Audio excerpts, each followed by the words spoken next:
A regular meeting of the City Council was held in person on Thursday, May 28, 2026, at 7 p.m. for the purpose of transacting any and all business. Notice of this meeting was posted on May 26, 2026, at 3:11 p.m. This meeting is being recorded and is live on SATV and Zoom unless technological issues interrupt the transmission.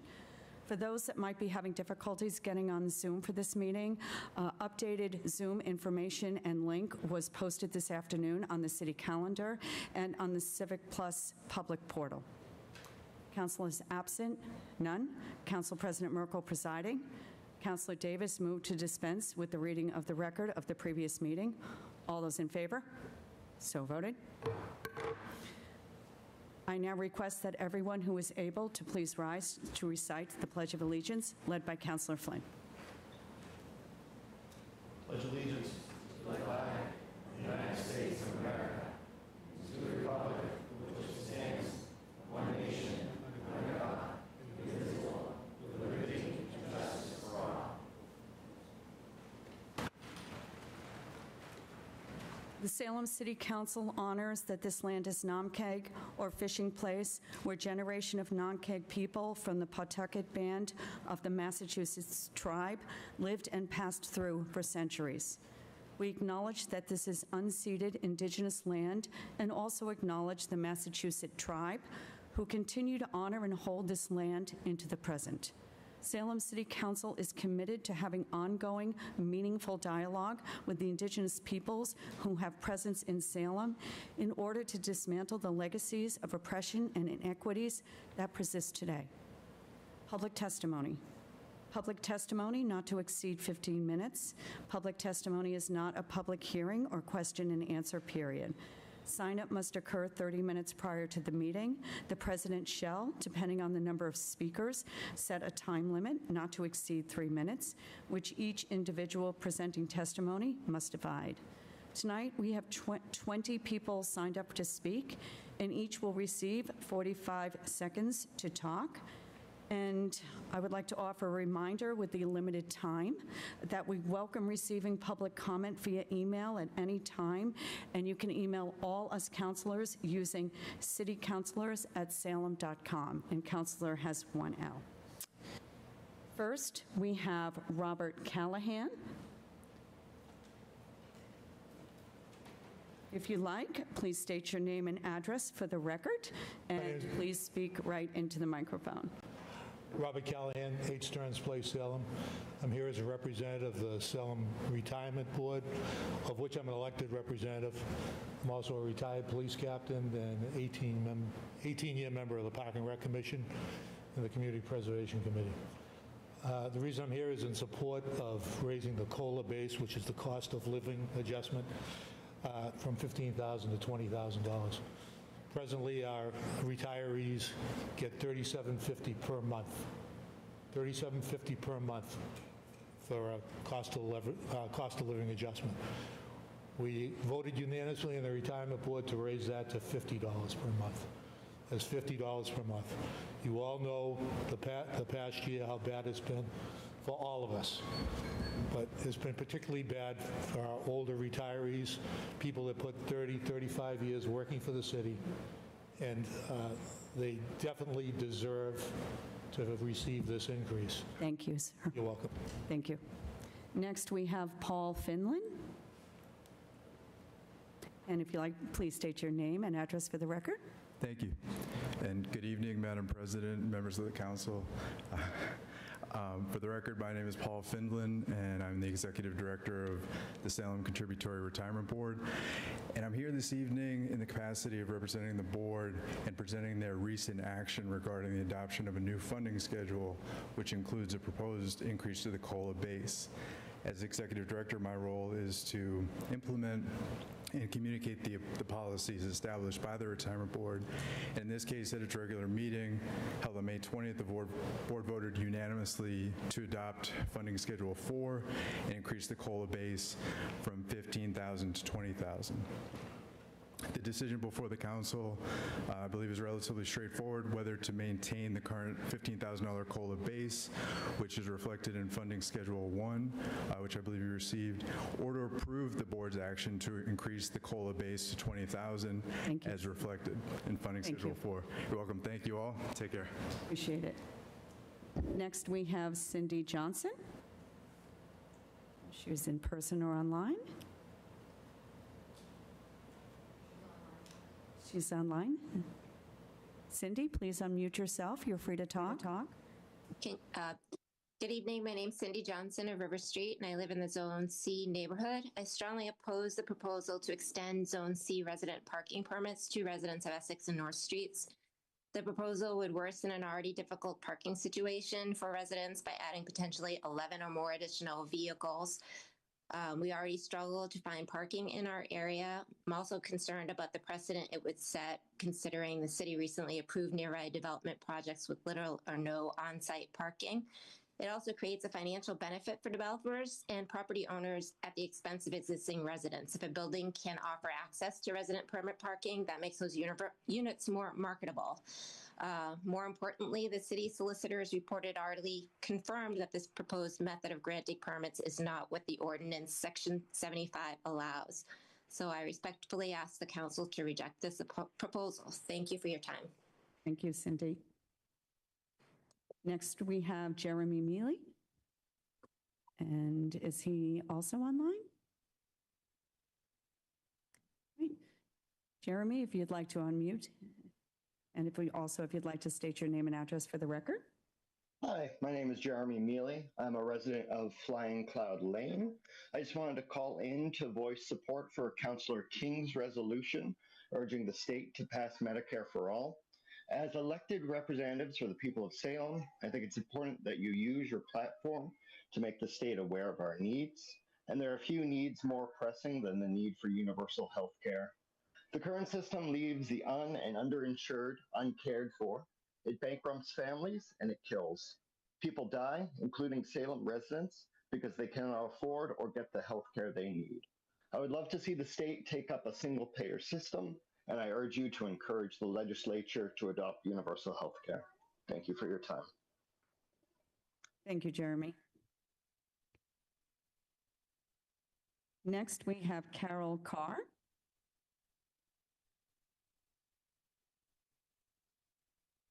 Is she also online?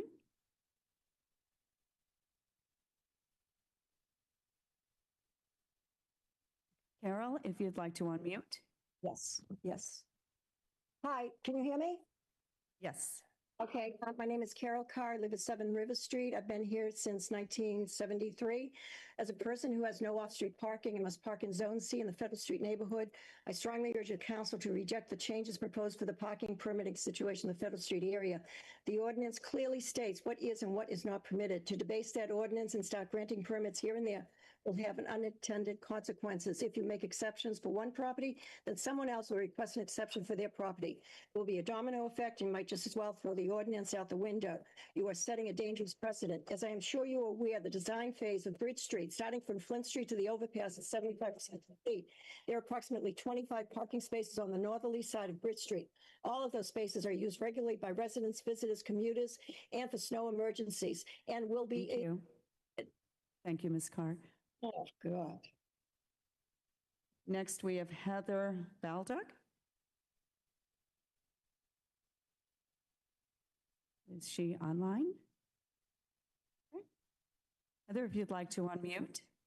Yes. Hi. Can you hear me? Yes.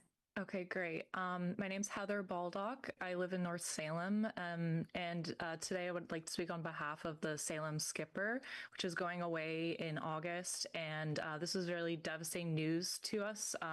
Me and my husband, we share a car. This resource saves us and the community lots of resources in terms of taking Ubers and Lyfts, getting to doctor appointments in South Salem, getting to see places of Salem I wouldn't otherwise be able to, and he is also also a teacher at Salem High, and a lot of the students there with working parents actually rely on the Salem Skipper to get home when they're sick and don't have another way to get home. I imagine it also provides a resource too to prevent drunk driving and other sorts of things. And I just think this is such an incredible thing that we can provide our community, and something I haven't experienced since college. And it'd be nice as a taxpayer to be able to have a voice in keeping this going. Thank you. Appreciate your public comment. Next, we have Ayushi Sharma.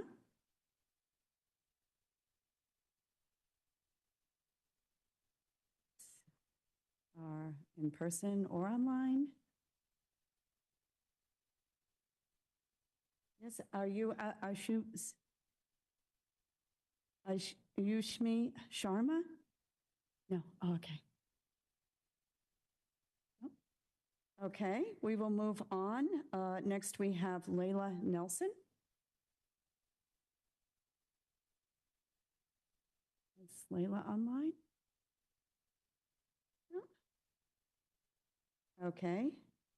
Next, we have Glendales Torres.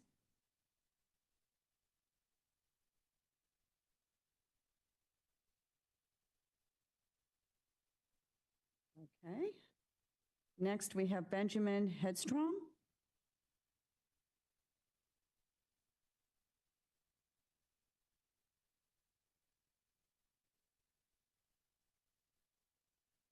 Thank you. If you like, please state your name and address for the record and speak right into the mic. Hi, my name is Benjamin Hedstrom. I'm a resident at 389 Essex Street, Unit 3, and my brother and I have found it very difficult since October of moving into my condo to find consistent parking within our neighborhood. So I'm here to advocate, as well as my neighbors, on behalf of the proposed parking permits for the residents of Federal Street and Essex Street. Thank you. Thank you. Next, we have Candace Harwood.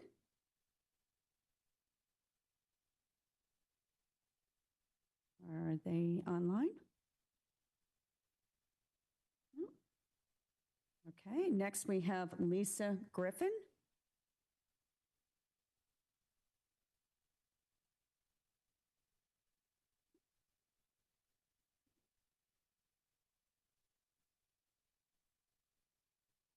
Next, we have Kristen Bellew.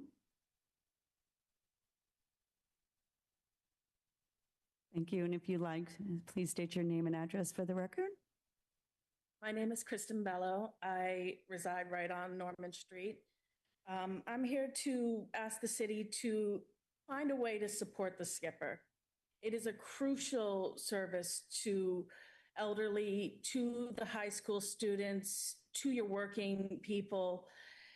For me personally, my round trip with the Skipper is $4 a day. My next best option would be Uber. That price goes roughly up to $25 round trip. That is a 5 times increase. That goes from $1,000 a year to over $5,000.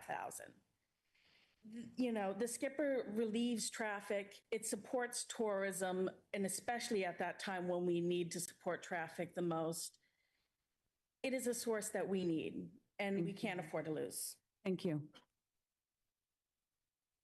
Next, we have Milagros Laura.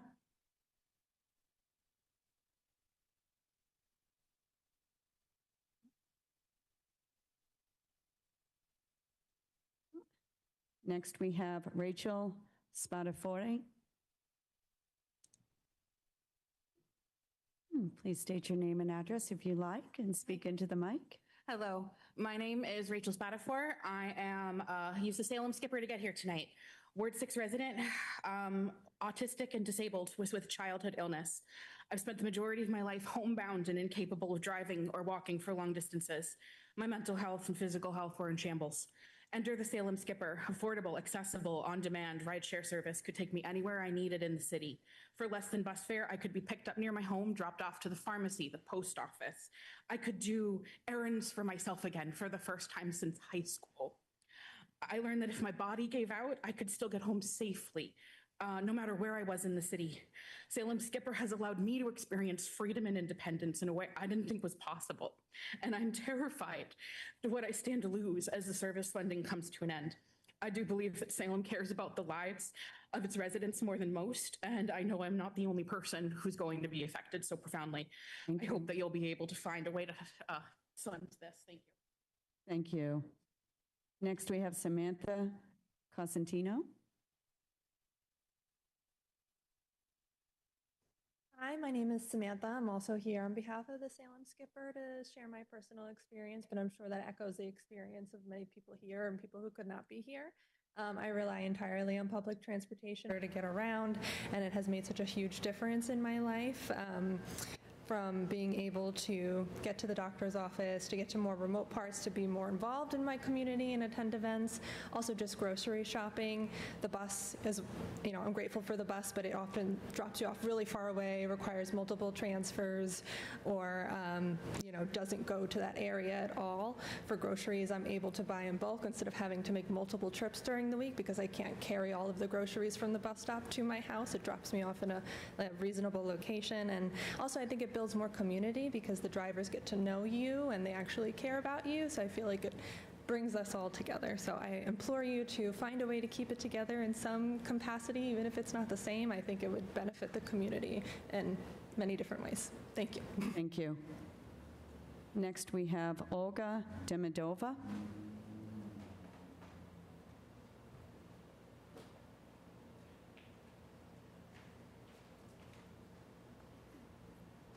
Hello, Alice. My name is Olga.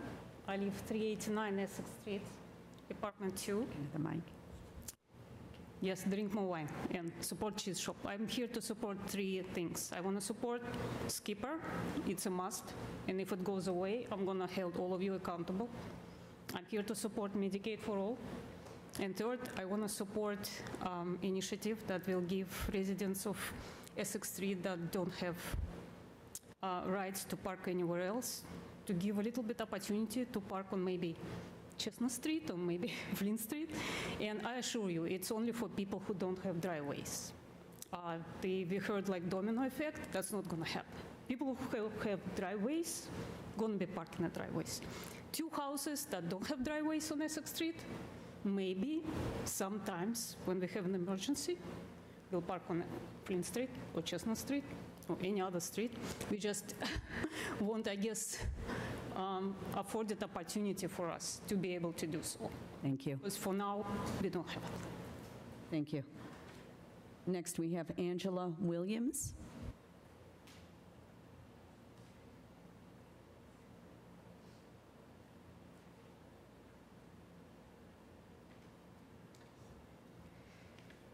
Hi, I'm Angela Williams, also at 389 Essex Street. I would also like to say I support the Skipper. I hope we find a way to save it.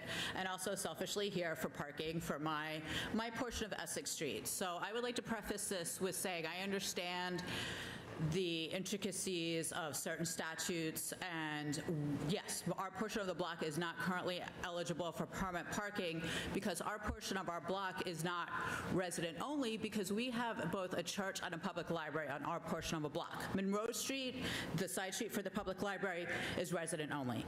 So while we understand these are very important public goods, we have no desire to block access to the church or the library. Very important. They bring diversity and activity to the neighborhood. It's great. We just want, when there is, say, a wedding, a funeral, an event at the library, we just want to be able to park on surrounding streets in our own neighborhood occasionally. I know I am a congregant of Grace Church. I'm a former treasurer, former vestry member. There are people with mobility issues that it would be easier if I could, quite frankly, move my car from in front of the church to surrounding streets. But currently, I can't. And I feel terrible, and I will try to maybe occasionally move to Chestnut Street for an hour because I know you have temporary parking there, but I can't. I have to make sure that I run back and move my car. We just want to have some equity and equal access in our neighborhood. Thank you. Thank you. And next, we have Justin Whittier. Justin, are you online? If you'd like to unmute. Can you hear me? Yes. Yes. Okay. Justin Whittier, 10 River Street, president of FESNA. I'm speaking on 27 North and 388, 390 Essex. We're asking that you reject this proposal or at a minimum refer this to committee so that this matter and all of the issues that are being raised here tonight can be fully discussed so that every interested resident can have a chance to weigh in. This proposal violates our ordinance, Section 75. You were all copied on Fesna's emails with the City Solicitor's Office about this. Mr. Weller confirmed everything that we have argued with respect to what Section 75 requires and allows. This current proposal is illegal under Section 75, and there are several other violations of Section 75 which have not been discussed or brought up here tonight.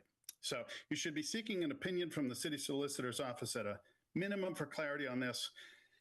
We would ask that you reject this outright, but please, at a minimum, refer it to committee so that we can discuss all these issues and you can hear from everybody. Thank you very much. Thank you. That concludes our public testimony. Hearings.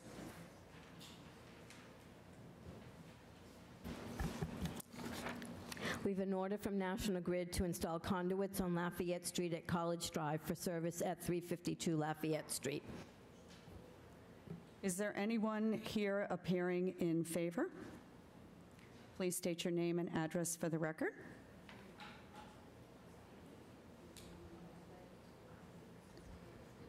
Sabita Mahaber Sheehy, representing National Grid, 44 River Street, Beverly, Massachusetts.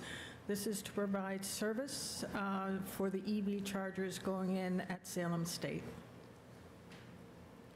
Thank you. Is there anyone else appearing in favor, in person or on Zoom? Okay. Is there anyone appearing in opposition? Also on Zoom? No? Okay, seeing none. Do any of the councilors have questions or comments? Councilor Varela. Thank you, President Merkel. I move to close the public hearing. All those in favor of closing the public hearing? It is so voted. Councilor Varela. Thank you, President Merkel. I move that this be granted. Councilor Varela moves that this be granted. Under discussion, Councilor Varela. No discussion. Any further discussion? Seeing none, on Councilor Varela's motion that these conduits on Lafayette Street be granted, all those in favor? All those opposed? The matter carries. Thank you. Appointments and reappointments. We have held from the last meeting the mayor's appointment of Jay Carroll as the city engineer with a term to expire February 1st, 2028. Councilor Turowski. Thank you, President Merkel. I move for confirmation by roll call vote. Councilor Turowski moves for that this appointment be confirmed by roll call vote. Under discussion, Councilor Turowski.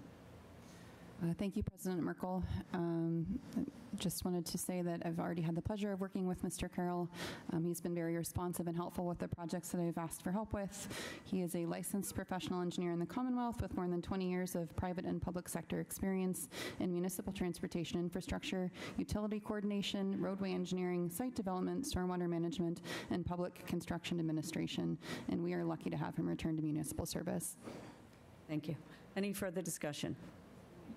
Councilor Sidoriak. Thank you, President Merkel. I just want to say I've had a few conversations with Jay Carroll, and his willingness to not only want to engage with the councilors, but also connect me with the residents that have an issue, I think is really something to strive for, and I'm excited to continue working with Jay if he is appointed. Thank you. Any further discussion? Seeing none, on Councilor Turowski's motion to confirm the appointment of Jay Carroll as the city engineer, Madam City Clerk, please call the roll. Councilor Davis? Yes. Councilor Flynn? Yes. Councilor Hapworth? Yes. Councilor Halapa? Yes. Councilor King? Yes. Councilor Prosnewski? Yes. Councilor Smith? Yes. Councilor Sidoriak? Yes. Councilor Turowski? Yes. Councilor Varela? Yes. And Councilor Merkel? Yes.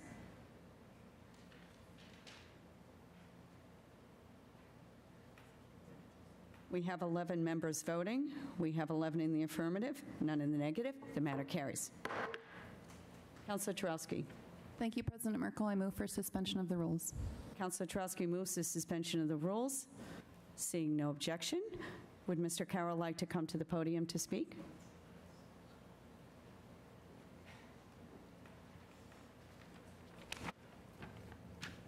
Thank you. I just want to say thank you to the mayor and the council for putting your trust in me with this appointment as city engineer. I'm truly honored and excited to serve the city of Salem in this role. I understand the responsibility that comes with this position, and I'm grateful for this opportunity. I'm very thankful for all the support and guidance I've received throughout my career, from my coworkers, mentors, leaders, friends, and especially family who happen to be in attendance tonight. My wife and 2 sons are here. My mom, my mother and father-in-law are here. I look forward to working with all of you, the city staff and community, in the coming weeks, months, and years. We have a lot of exciting projects coming up, and I would love to continue improving this historic city. Thank you again for this opportunity and for your confidence in me. I'm excited for this next chapter in my career, and I'm ready to get to work. Thank you.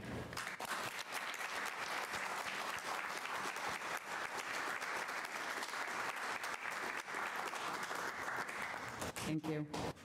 Further appointments and reappointments. We have held from the last meeting the mayor's appointments of the following with their terms to expire.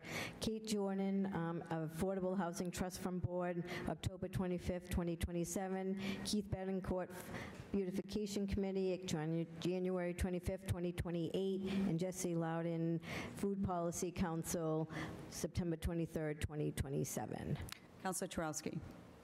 Thank you, President Merkel. I move for confirmation of these appointments by roll call vote. Councilor Turowski moves that these appointments be confirmed by roll call vote. Under discussion, Councilor Turowski. Thank you, President Merkel. For Ms. Jordan, she's a licensed clinical social worker with a diverse professional background spanning over 2 decades within community development, affordable housing, workforce development, and community mental health across the greater Boston and North Shore area. And she is going to be on the Affordable Housing Trust Fund Board.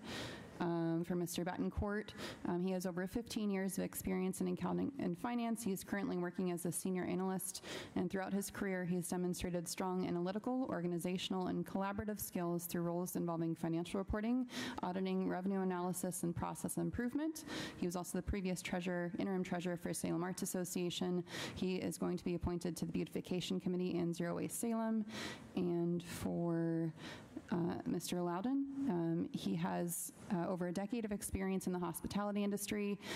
He's currently a procurement and receiving manager, and he previously served as the culinary job training program manager for Root North Shore. He has a degree in food systems and nutrition from Tufts University, and he is being appointed to the Food Policy Council. Thank you so much to all of you for your volunteer service. We really appreciate it, and we wish you the best. Thank you. Any further discussion? Councilor Varela. Thank you, President Merkel. Just want to say a quick shout out to Kate. Kate also right now is currently working for Elliott Community Health Services as a clinical social worker. And I have to say, Kate is very passionate about helping residents, and I'm humbled that she is now willing to give her time to this thoughtful board. So thank you, Kate. Thank you. Any further discussion? Seeing none, on Councilor Turowski's motion to confirm the appointments of Kate Jordan to the Affordable Housing Trust Fund Board, Keith Betancourt to the Beautification Committee, and Jesse Loudon to the Salem Food Policy Council. Madam City Clerk, please call the roll. Councilor Davis. Yes. Councilor Flynn. Yes. Councilor Hapworth. Yes. Councilor Halapa. Yes. Councilor King. Yes. Councilor Prosnewski. Yes. Councilor Smith. Yes. Councilor Sidoriak. Yes. Councilor Turowski. Yes. Councilor Varela. Yes. And Councilor Merkel. Yes.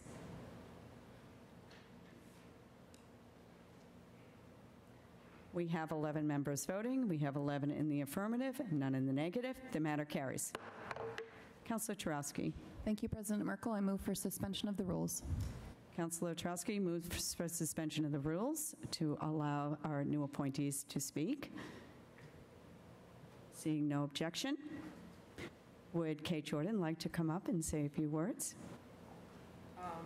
Thank you, councilors. Thank you, Councilor Varela, for your words. Thank you for your words. Just really excited to work with others to promote housing access and housing development in the city of Salem that makes sense. Thank you. Really excited.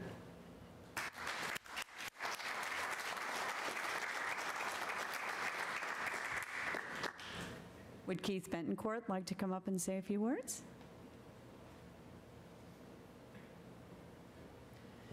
Hi, I just want to thank everyone for the opportunity, the counselors, the mayor who was here a minute ago.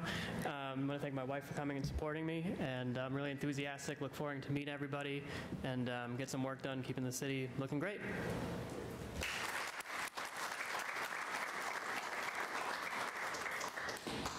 And would Jesse Loudon like to come up and speak? Good evening, everyone. I just wanted to say thank you for the opportunity to serve the city in this way. I've been working in food for a long time. I'm sure everyone is aware of the critical and increasing need for assistance in all these matters. I did have some opportunity to work for Root in the community, and now that I am actually a resident here, I'm overjoyed at the opportunity this early in my time to do some good. So thank you very much. Thank you. Further appointments and reappointments. We have held from the last meeting the mayor's reappointments of the following with their terms to expire. We have Darren Black, Rebecca Christie, and Deborah Lopsitz to the Commission on Disabilities with their terms to expire May 14th, 2029, and Megan Montgomery to the Community Preservation Committee with her term to expire May 14th, 2029. Councilor Turowski. Thank you, President Merkel. I move for confirmation by roll call vote. Councilor Turowski moves for confirmation for the reappointments by roll call vote. Under discussion, Councilor Turowski. Thank you to all of you for your willingness to serve again. We are really fortunate to have you, and I'm looking forward to some great things from all these individuals. Thank you. Any further discussion? Seeing none, on Councilor Turowski's motion to confirm the reappointment of Darren Black, Rebecca Christie, and Deborah Lopsitz to the Commission on Disabilities, and Megan Montgomery to the Community Preservation Committee. Madam City Clerk, please call the roll. Councilor Davis? Yes. Councilor Flynn? Yes. Councilor Hepworth? Yes. Councilor Halapa? Yes. Councilor King? Yes. Councilor Prosnewski? Yes. Councilor Smith? Yes. Councilor Sidoriak? Yes. Councilor Turowski? Yes. Councilor Varela? Yes. And Councilor Merkel. Yes.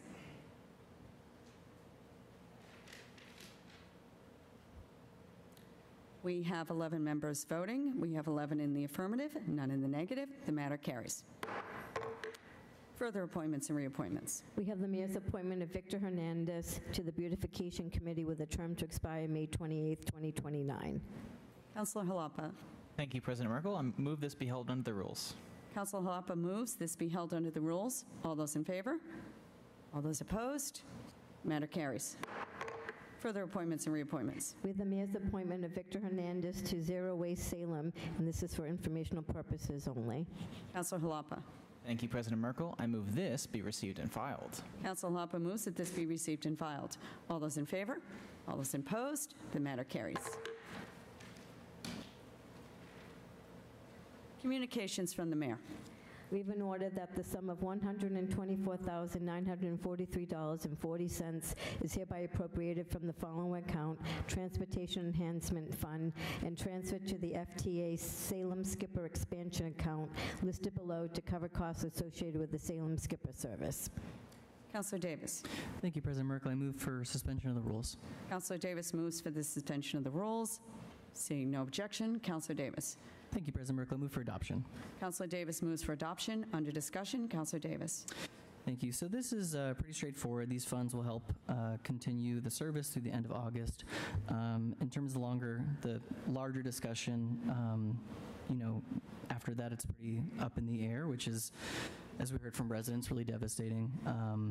Huge shame. I think really appreciate those that came to speak tonight and over Zoom, just to talk about, and we also had a lot of folks reach out to us via email, about how much this means to folks in terms of mobility, in terms of affordability. There were 150 residents and growing that filled out the Salem Skipper Rider Stories survey.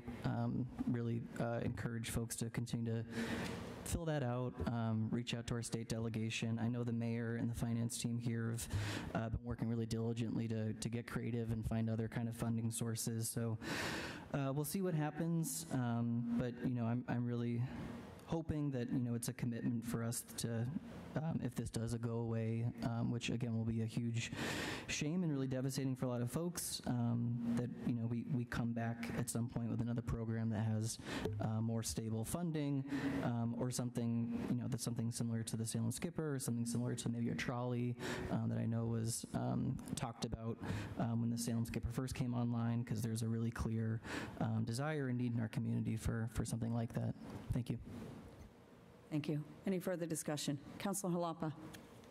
Thank you, President Merkel. There is a lot I could say about this. I am excited to see this order in front of us. I'm not thrilled under the pretenses it's here, but I want to speak a little bit about policy, financial policy, and how that can be used, or fiscal policy, how that can be used to encourage behaviors.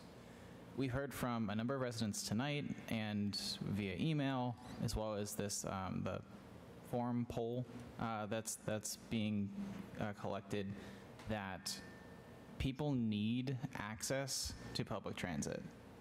It is something that is critical for people who cannot drive, who don't have access to a car. It's about 15% of the city of Salem doesn't have access to a car. And it's not that we don't have the money to do public transit, it's that we are not incentivizing the correct behaviors and we're not spending our money correctly. Over the last 75 years, governments at every level in this country, federal, state, and local, have been subsidizing and encouraging car use to the point where it's entirely privatized, nearly. And we spend collectively a ton of money on car ownership. The average Massachusetts household spends $14,000 a year. If we have around 19,000 households in Salem, more than that, we are collectively spending more than the entire municipal budget on people's transportation. It does not cost that much, and all of that money is leaving the city. There are opportunities here to do something better, to do something right. But I want to be really clear that we should not be surprised when our transit systems fail financially, because it is cheaper and easier to drive than it is to take the transit options that we have. It is cheaper to come down here at 6 p.m. and park for free, asterisk, asterisk, about what that means, than it is to pay for the Skipper. Of course, people are going to drive. Of course, the Skipper ridership numbers aren't going to be great. It's not going to be financially sustainable. If we charged more for parking for the luxury that it should be, that it was originally before government subsidized the living heck out of it, we have money that we can use for this. We can encourage people to make the right decision. We can try to make it the easy decision. And we can use the funding that we're gaining by discouraging people to drive. We can use that to fund transportation that needs to work this way. This is why no private entity has come forward to try to do transit in Salem, because you need the government, you need the legislature to do parking policy. Otherwise, it will be cheaper to drive and it will not be financially sustainable. So I like this. This is great. I'm in favor of it. This is not the last time we will be speaking about the Skipper in this chamber. That is a statement of fact. Thank you. Thank you. Any further discussion?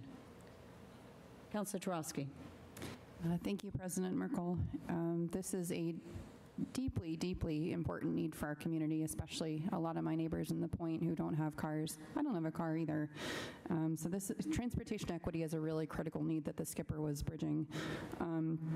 I've already started meeting with the mayor and other people to try to figure out what our alternatives are for this. As Councilor Jalapa said, this will not be the last time we discuss this in this chamber, because this is such an important problem for people.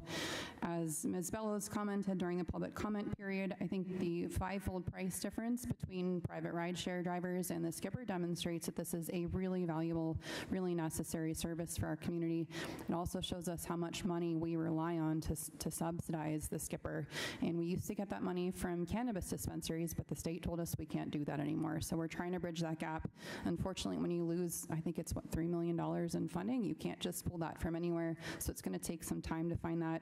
We're also going to probably have to look at some alternatives that are not one car to drive you from point A to point B, but there are other other options, fixed route shuttles and other forms of transit that may be more efficient and may be more sustainable. The challenge is going to be finding the sweet spot. What are people willing to pay versus what does this cost versus how can we find entities to contribute to that? The good news is that after several years of the Skipper, we have data from where the Skipper goes. We can look at transit nodes, we can look at popular routes, we can see who we should be asking to subsidize this and whose populations use it the most. So I think this is the beginning, like Councilor Jalapa said, of a very long discussion. I'm looking forward to it, happy to subsidize the Skipper through August, but that gives us some time to start the process of trying to figure out how we do fill that critical need. Thank you. Any further discussion? Councilor Sidoriak. Thank you, President Merkel. This is born out of some special funding, and I think it's really important when we treat a thing like an experiment and we see that it's successful, that we have to move on that, right? We're doing it for a reason to see if it's something that works here, and obviously it works here. And you see a wide range of people from different income ranges being able to utilize this. You've got a wide range of people of different ages utilizing this, and so I really hope that there's a solution to it. And referencing the Ward 1 councilor, we've now have data. That's the point of the experiment, that there is a really incredible justification to continue this service. But I do want to acknowledge that also this is part of diversifying all the options that people have here in Salem to be able to get around, and this is a critical option that can be a part of that. Thank you. Thank you. Any further discussion? Councilor King? Thank you, President Merkel. I'll just say it's unfortunate that the news of the Skipper having to wind down came after the annual budget for fiscal year 2027 was presented to us as a council, because at the end of the day, our community priorities should be reflected in our budget priorities. And I think if we had had prior knowledge of that, there maybe have been different discussions around how that budget was arranged. I think that there is still lots of conversations coming up in the next couple weeks about the budget. So I would encourage people to just keep in mind that finding money means finding money elsewhere in the budget. So think about that as we are talking about the future, because I think it's important that we do find that money, but we'll talk about where. Yeah. Thank you. Any further discussion? Councilor Prosnewski. Thank you, President Merkel. Public transportation isn't the best, not only in Salem, but in this whole area. Traffic in Salem is terrible. This is not cheap, $124,000 of taxpayer money to fund something like this. People are going to look at it and say, this is costing us a pretty penny, but you know something? This is one of the rare times that we can say that Salem is taking care of Salem people. Salem is looking out for Salem people. Salem is actually spending our taxpayers on the people in Salem who need it. So I am very much in favor of this. Thank you. Thank you. Any further discussion? Seeing none, on Councilor Davis's motion to approve the appropriation of $124,943.40 to the FTA Skipper expansion account. All those in favor? All those opposed? The matter carries. Further communications from the mayor. We've been ordered that the sum of $2,677.19 be approved within the Retirement Stabilization Fund Vacation Sick Leave Buyback account to be expended for the contractual buybacks for the Salem Teachers Union and an employee from the Building Department. Councilor Davis. Thank you, President Merkel. I move for suspension of the rules. Councilor Davis moves for suspension of the rules. Seeing no objection, Councilor Davis. Thank you, President Merkel. I move for adoption. Councilor Davis moves for adoption. Under discussion, Councilor Davis. Thank you. So these are contractual buybacks for folks in the Salem Teachers Union and the Building Department. We thank them for their work and wish them a happy retirement. Thank you. Any further discussion? Councilor Prosnewski.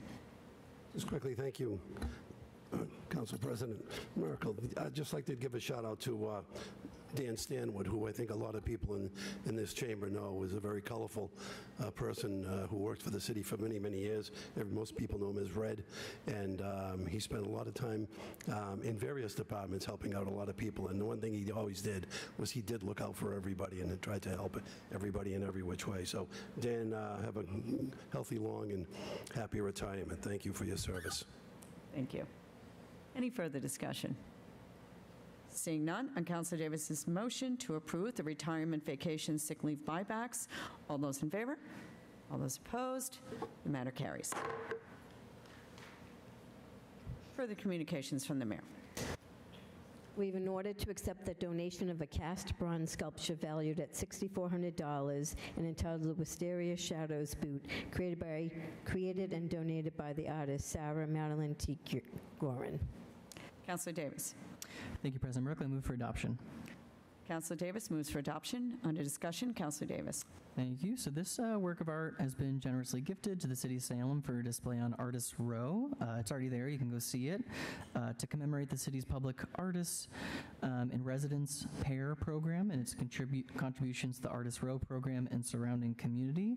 And thank you very much to Sarah for the donation. Thank you. Any further discussion?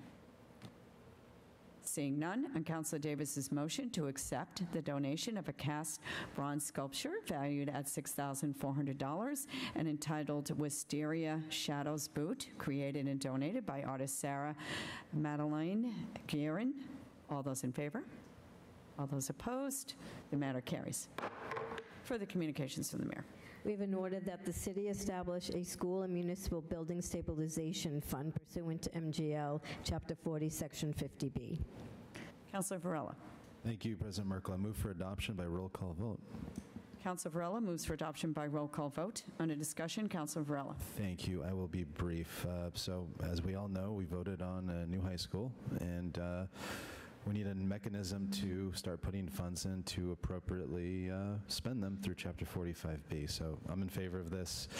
This is just a part of the process going forward. Thank you. Thank you. Any further discussion?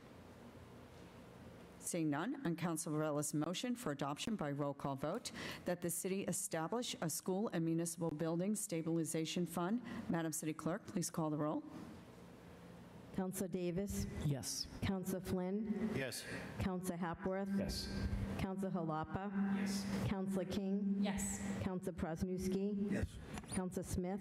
Yes. Councilor Sidoriak? Yes. Councilor Turowski? Yes. Councilor Varela? Yes. And Councilor Merkel. Yes.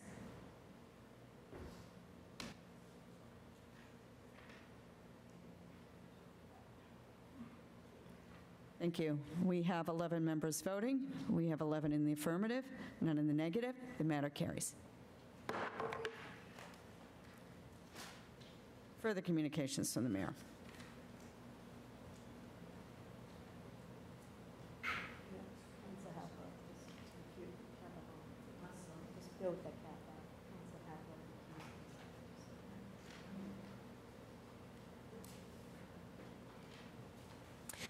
We have an order that a home rule petition for an act authorizing the city of Salem to increase the short-term rental community impact fee for the purpose of school and municipal facilities. Thank you. For the record, Councilor Hapworth has recused himself. Councilor Varela. Thank you, President Merkel. I move for confirmation by roll call vote. Councilor Varela moves for adoption by roll call vote. Under discussion, Councilor Varela. Thank you, President Merkel. I will be brief. So what we have in front of us is a home rule petition. As most home rule petitions go, I do believe we should give this an opportunity.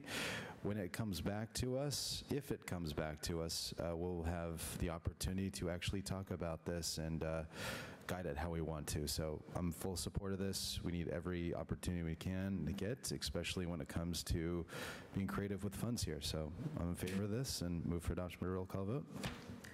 Thank you. Any further discussion?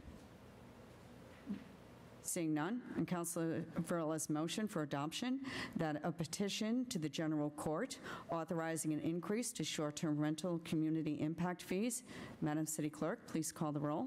Counselor Davis? Yes. Counselor Flynn? Yes. Counselor Halapa? Yes.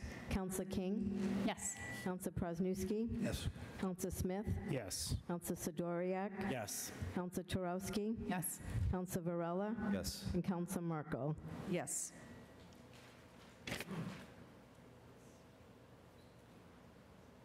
We have 10 members voting. We have 10 in the affirmative. As a reminder, one has recused themselves. The matter carries.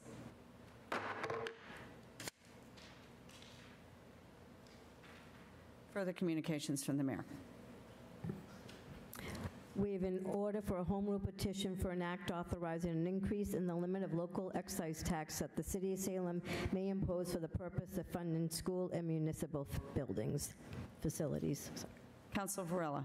Thank you, President Merkel. I move for adoption by roll call vote. Councilor Varela moves for adoption by roll call vote. Under discussion. Thank you, President Merkel. So again, another home rule petition. We don't know how it's going to come back. Again, this is non-binding. We'll be able to discuss this if it does in fact come back. But again, we're kind of heading into possibly a deficit, and we need to be creative with how we collect taxes. So I believe that when it comes to local excise tax, this is a small incremental change, but necessary. Thank you. Thank you. Any further discussion? Councilor Smith. Thank you, President Merkel. I just want to make sure folks listening in know and realize that, and maybe didn't read it, because initially when I saw this, I was thinking, well, how do I interact with excise tax as a resident? And usually through the motor vehicle, and that's not what this is. This is a tax that would be imposed just on lodging, on inns, on hotels, motels, and the like. So it essentially will work out to helping to make a way for tourists to assist in paying for our high school. It's fantastic. I really thank the mayor for putting this in. I hope we'll all pass it. Thanks. Thank you. Any further discussion? Councilor King. I'll also just note, thank you, President Merkel. I'll also just note that of all of the, a lot of people ask us, how do we make the tourists pay more? Like, that's like the number one question I feel like we all get. And this is like, we could raise parking, but that impacts the prices of parking, but that impacts residents. We could raise sales tax, but that impacts residents. We could raise meals tax, but that impacts residents. This is like the only thing we can do that directly only impacts people who are here visiting our city. So it really, I'm really happy to see this come through, both for the short-term rentals and for the hotels and motels. Yeah. Thank you. Any further discussion? Seeing none, on Councilor Varela's motion to adopt by roll call vote a petition to the General Court authorizing an increase to the local excise tax for lodging. Madam City Clerk, please call the roll. Counselor Davis? Yes. Counselor Flynn? Yes. Counselor Halapa? Yes. Counselor King? Yes. Counselor Prosnewski? Yes. Counselor Smith? Yes. Counselor Sidoriak? Yes. Counselor Turowski? Yes. Counselor Varela? Yes. And Counselor Merkel. Yes. We have 10 members voting. We have 10 in the affirmative, none in the negative. And as a reminder, we have one that had recused themselves. The matter carries. For the record, Councilor Hapworth has returned. Mayor's informational page, none. Motions, orders, and resolutions. Councilor Hapworth. Thank you, Madam President. Resolution to support the filing of legislation. Waive the reading. Thank you. And I move to refer to the Committee of the Whole. Councilor Hapworth moves to refer this to the Committee of the Whole. Under discussion, Councilor Hapworth. Thank you, President Merkel. Just a reminder here with the SESD conversation here, there's nothing really formally being asked of the City Council in terms of raising the rates. This is legislation that's being asked for in Beacon Hill that could be filed by the state senator, that SESD is asking for support from the member communities to file this legislation. As you may understand, there are issues that Salem has with our relationship with SESD right now, namely the pilot program, which has not seen the rates increase since this was signed more than 30 years ago. So my feeling is this should go to committee. I would be happy to have this conversation around the needs at SESD, because I think those needs are real. But I think those needs and those conversations shouldn't start until SESD deals with the pilot situation in Salem. And as a reminder, this is after 6 years on the council, this is the first time the SESD has come before us, and we've had a chance to speak on this formally with SESD. And I think there is, again, I think there's needs here, but I think there's a lot more that needs to happen before we do that. Thank you. Thank you. Any further discussion? Seeing none, on Councilor Hopworth's motion to refer this to the Committee of the Whole, this resolution in support of the SESD's filing with the state legislature. All those in favor? All those opposed? The matter carries. Further motions, orders, and resolutions. Councilor King. Thank you, President Merkel. Resolution to commit to providing high-quality health care to all residents. Whereas access to affordable, quality health care is a human right and a fundamental component of a decent and just society, and whereas the United States remains one of the few developed nations without universal, publicly funded health care, and approximately 200,000 Massachusetts residents, including 3% of Salem residents, lack health insurance, while many more struggle to access care due to high out-of-pocket costs despite being insured. And whereas lack of health insurance causes residents to defer care, leading to worse individual and public health outcomes and greater expenses as lower-cost preventative care is replaced by higher-cost interventions when individuals become severely ill. And whereas the costs of health care insurance and out-of-pocket copays and deductibles are a growing burden to most residents, and rising pharmaceutical costs force many to ration medications or forego prescriptions altogether. And whereas the City of Salem is projected to spend over $21 million on medical insurance for city and school employees and retirees in fiscal year 2027, an 8.2% increase over fiscal year 2026, representing a significant and growing cost to the city, its employees, and its taxpayers. And whereas the continued rise in employment-based health insurance costs negatively affects Salem's local economy and workers by incentivizing businesses and the city itself to reduce staffing, defer raises, and hire more workers on a part-time basis. And whereas Massachusetts House Bill H1405 and Senate Bill S860, an act establishing Medicare for All in Massachusetts, would establish the Massachusetts Health Care Trust, funded through a payroll tax projected to be less costly to Massachusetts residents than their current premiums, deductibles, and copays. And whereas a January 2026 study commissioned by the Universal Health Care Education Fund estimated that implementation of an act establishing Medicare for All in Massachusetts would reduce health care spending across the Commonwealth by approximately $29.87 billion, or 23% of current spending in the first year alone, with projected savings increasing in subsequent years. And whereas, based on the municipal payroll data from the Massachusetts Department of Labor Statistics and the tax rates proposed under an act establishing Medicare for All in Massachusetts, the City of Salem would have saved more than $8 million in fiscal year 2024, with projected savings increasing in subsequent years.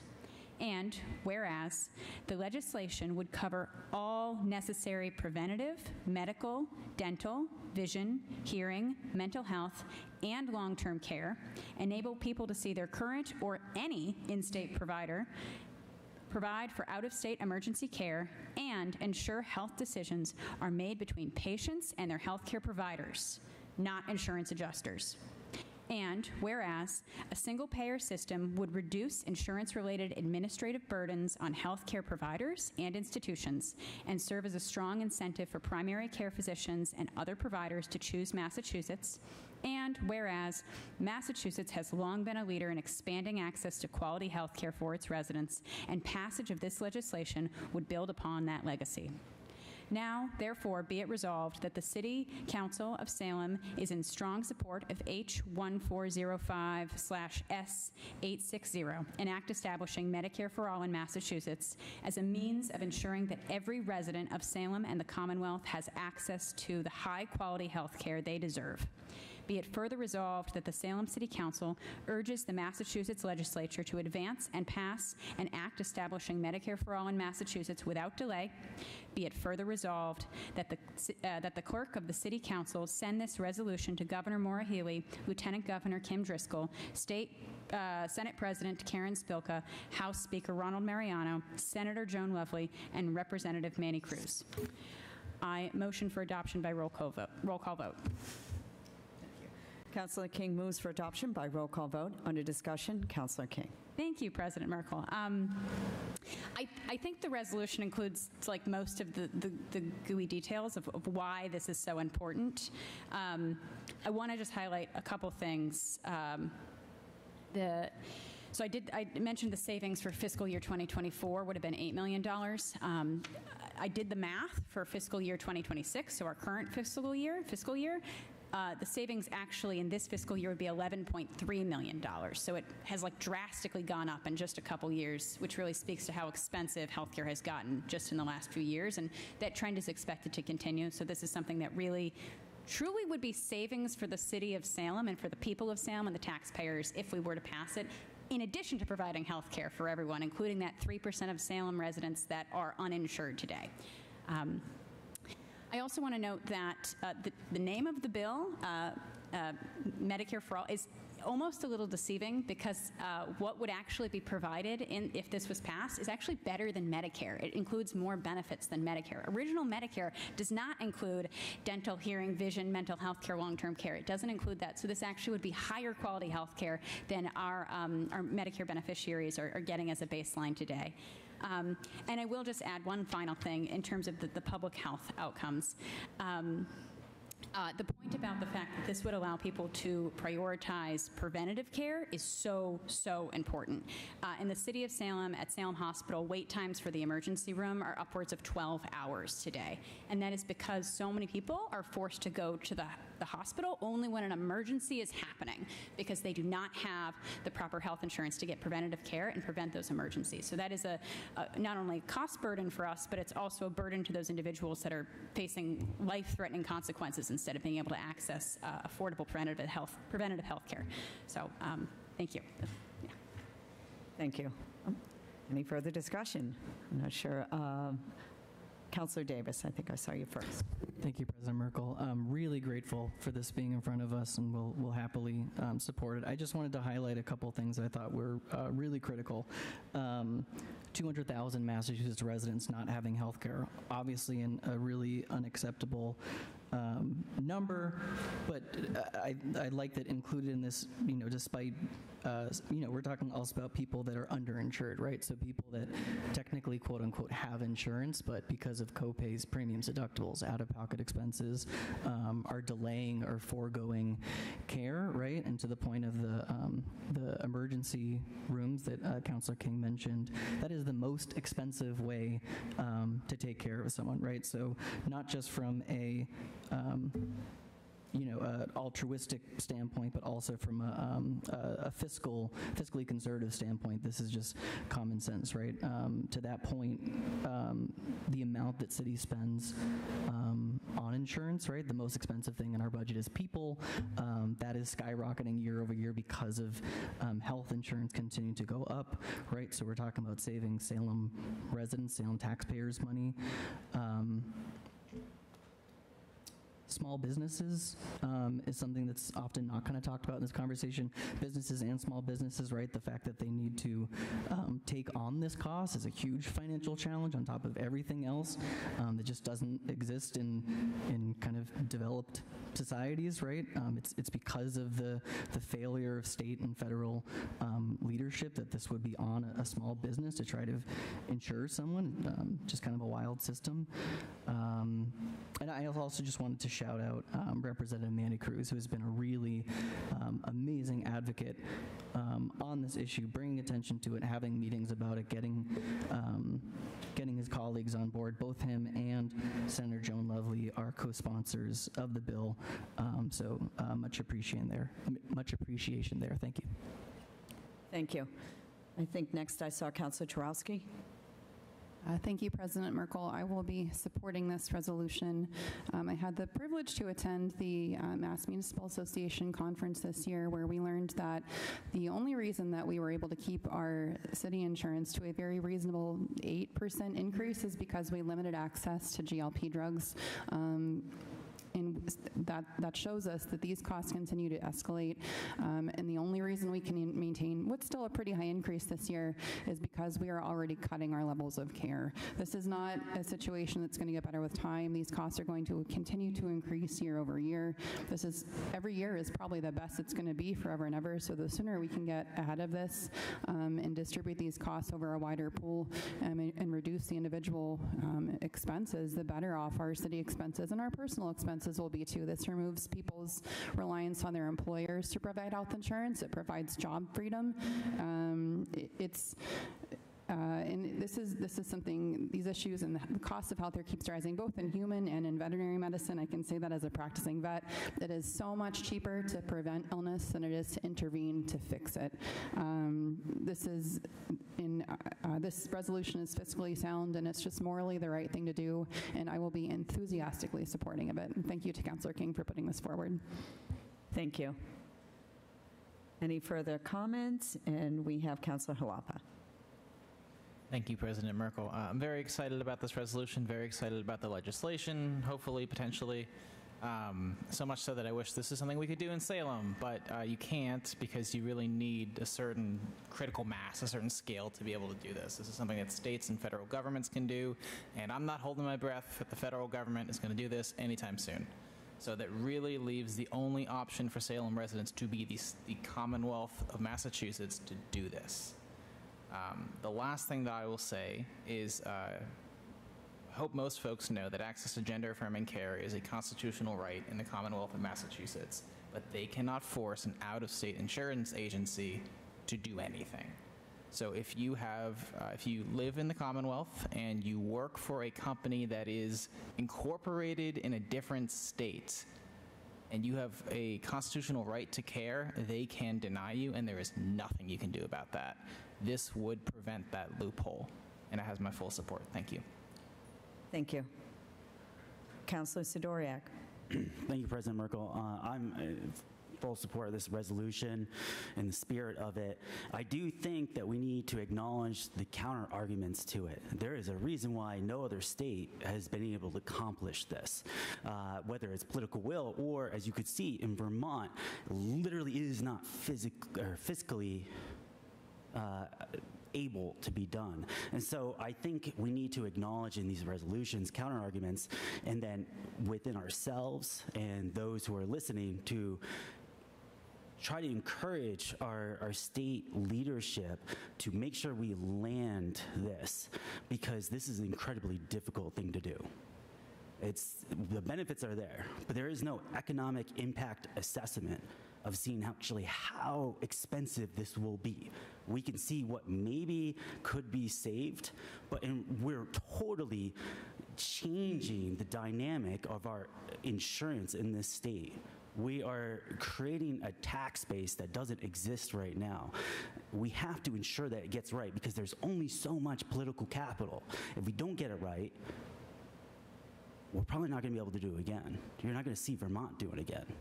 And so I think it's really important to encourage our state leadership to be able to acknowledge these hurdles. There are federal regulations in front of us that right now, with this administration, there's a good chance we can't get around. So I really appreciate the spirit, and I'm supportive of it. And it's great to talk about the benefits, but we need to encourage our state leadership to be able to get this right, because if we don't, we're probably not going to be able to tackle it again. So thank you. Thank you. Councillor Smith. Thank you, President Merkel. Very much in favor of this. I want to thank Councillor King for putting this together and putting these numbers in here so that it is very real and tangible. And I encourage everyone and anybody out there to read the bill.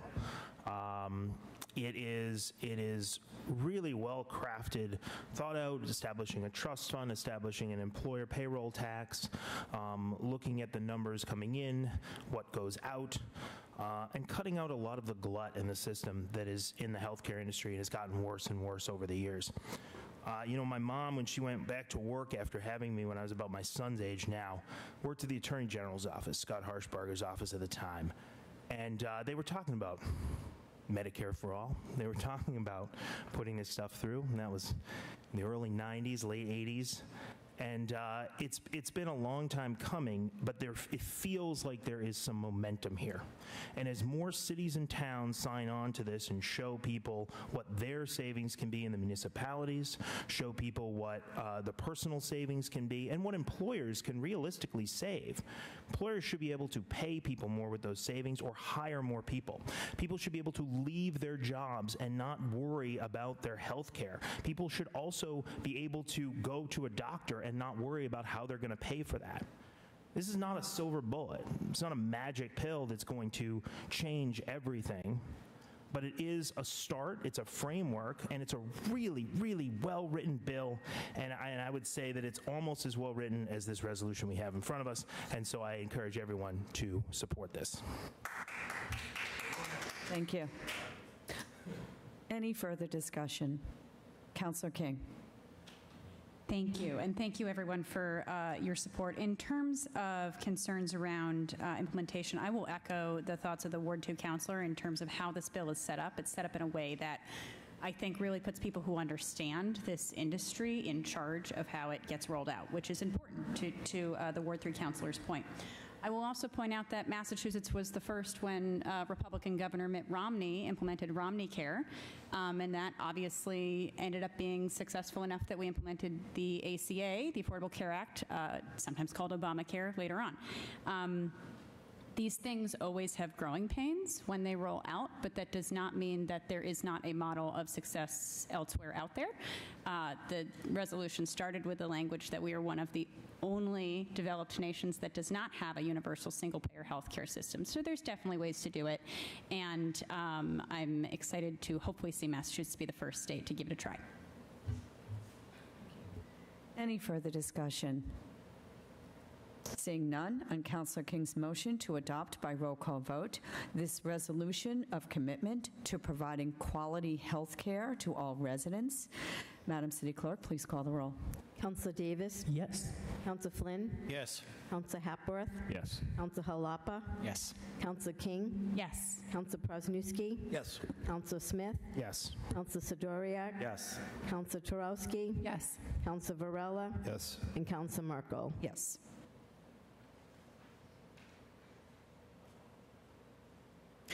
We have 11 members voting. We have 11 in the affirmative, none in the negative. The matter carries.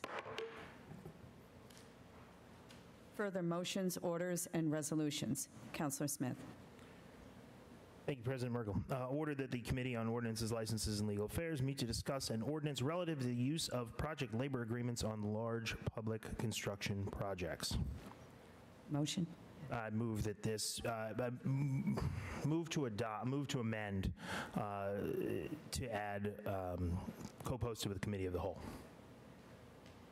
Councillor Smith moves for adoption. Under discussion, Councillor Smith. Oh, now I move to amend. Sorry, I move for adoption first? Okay. Move for adopt. Move to amend that we add, or should I say first? I'm sorry. Now I'm very confused. That's fine. Under discussion. Yeah, motion to amend to add co-posted with the Committee of the Whole. Second. Councillor Smith moves for adoption and also amended to include the Committee of the Whole. Under discussion, Councillor Smith. Thank you, President Merkel. So I have this ordinance written. I'll put it in when we go to committee with this. Essentially, what this would do is on projects that are over $10 million, give workers a seat at the table to set some of the rules around safety, little bit wages, but I'll get to that in a second, as well as who gets hired on these large-scale public projects. It also gives the city more control. What a project labor agreement does is it lets the union have a say in how the construction worker is going to actually build the project. It does not cost more money because we have a prevailing wage law. It also it doesn't, what I think people think too is that it makes, the union say who's going to go in the project. And in some ways it does, because you need to have safety precautions. You want to have the best possible people working on a project, and it allows that to happen. Obviously, the elephant in the room here is the new high school, which did not adopt one of this.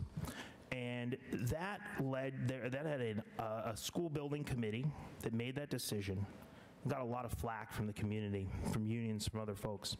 This would take that decision-making process off of an unelected body and put it on the council, because I think that we need people who are really great at architecture and at design and at education, whatever it is for a school project, to be able to just focus on that and not get into some of the politics of things. And they didn't sign up for that. And I'm very worried about who will sign up next time. So I asked that we send this committee. I'll talk way more about it there. I know I probably went on too long here. But I do want to make sure that people know what's in there and what you're actually voting on. It would establish, give the ability of the council to make those decisions, because I think that that is where that should lie on large-scale public projects, because it is also a financial decision. Thank you. Any further discussion? Councillor Davis? Thank you, President Merkel. Yeah, my full support for this, and again, appreciation for it coming in front of us. And agreed. I mean, the high school building committee did an incredible job, creating a new high school from scratch, and then kind of being thrown into a, political campaign for the school, and they deserve so much credit, and they deserve to not have to have that kind of hoisted upon them too. I think that this needs to be an automatic thing that just happens. The North Shore Labor Council at the time brought to us a really helpful packet full of really comprehensive data, really dispelling with a lot of the misconceptions having to do with PLAs. A lot of folks tend to think that they're more expensive. They're absolutely not. They're in a lot of cases they are more affordable. They keep the project going on time, in addition to all the benefits to folks in unions and working class folks in these projects. So absolute support for me. Thank you. Any further discussion? Councillor King? Thank you. Just a quick note. I want to note that I believe it was as of last year in the spring, Governor Healy started requiring that for state building projects over $30 million that they all have a PLA, because, and she says it better than I do, but it sums down to projects with PLAs come in on time and on budget. So that's really why we're pushing for it at the state level. So we'd love to see it here. Thank you. Councillor Flynn. Thank you, President Merkel. I want to thank Councillor Smith for bringing this forward. This was one of my issues that I had with the new high school early on, is that I really wanted a PLA in place. I'm 100% supportive of labor, and I think that was a mistake. But hopefully having this, and we can get this through, it won't happen in the future in Salem. So thank you, Councillor Smith. Appreciate it. Thank you. Any further discussion? Councillor Sidoriak. Thank you, President Merkel. I'm just confused. This is to create a conversation within the committee. Why not just submit the ordinance that's being suggested to then be put into committee? Councillor Smith. Thank you, President Merkel. I didn't want to be beholden to anything yet, and I was still working out some details, and I will gladly send it and put it out tonight. Any further discussion? Councillor King. Thank you. I will just note there's precedent for this procedure as well. The home rule, home occupation ordinance that we talked about just a few weeks ago went through the same process. I don't think that they have to bring in the ordinance language on the night that it's introduced into committee. Councillor Hapworth. Thank you, Madam President. I'll just add, just for clarity, it can be done either way. So we can submit the full ordinance and then ask the council to do what they want with it, which is usually send it to committee. Or lately, it seems like more and more of these are coming forward with just an order to go to committee and talk about it, and then it's in the backup. Either way is completely fine because it's going to the same place. Thanks. Thank you. Any further discussion? Seeing none, on Councilor Smith's motion to adopt that the Committee on Ordinances, License, and Legal Affairs, co-posted with the Committee of the Whole, meet to discuss an ordinance regarding project labor agreements. All those in favor? All those opposed? The matter carries. Further motions, orders, and resolutions. Councilor Smith. Thank you, President Merkel.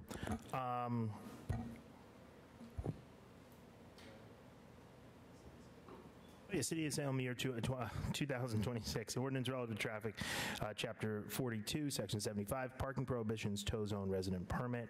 Be it ordained the City Council, City of Salem, as follows. Section 1, Section 75 of Article 5A be amended by inserting the following: Essex Street, parking prohibitions, towing zone, resident permit, Zone C, number 388 to 390 Essex Street, to be included to obtain resident parking permits, but no visitor passes shall be issued.